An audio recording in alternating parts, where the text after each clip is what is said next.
আপনারা ভয় পায় না, আমরা আছি, যান, আপনারা ভয় পায় না, আপনারা যান ওখানে শুকনো নদী যায় বসেন। ঠিক আছে, ঠিক আছে। আসসালামু আলাইকুম, আমার নাম খায়রুল ইসলাম। আমি একজন এলপি টিচার, মানে প্রাইমারি টিচার। তে আমার স্টেট হইল আসাম, ইন্ডিয়ার আসামের মধ্যে। আমার ঘর হইল, আমার থানা পড়ছে মিকিরভেটা, পোস্ট অফিস মিকিরভেটা, জেলা মরিগাঁও, আসাম। আমার ঘর, আমার গ্রামের নাম হইল খান্দাপুকুরি।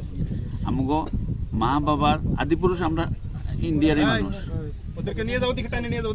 আদিপুরুষ আমরা ইন্ডিয়ার মানুষ।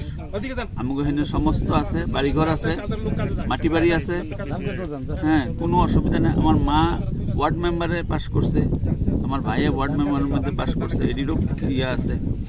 তো কাগজপত্র মানে ডিটেনশন ক্যাম্পের তো কিছু কাগজে আনতে দেয় না। কালকা হঠাৎ করে ওই যে গত মে 23 মে আমার লই আইলো এসপি অফিসে, রাইটটা থানা থেকে এসপি অফিসে লই আইলো। আনার পরে আবার এসপি অফিসে তো করলো কি ডিটেনশন ক্যাম্পে পাঠাইলো। হঠাৎ কালকা করলো কি ডিটেনশন ক্যাম্পের তো আমার লই আইলো। এই যে এখানে গেটটার নাম কি আমি তো চিনি না, এই গেটের মধ্যে লই আইলো। আনার পরে ফজর নামাজের আগে আগে এখান দিয়ে আমার লগে সাথী ভাই 14 জন মিলে এখান দিয়ে বার করে দিছে।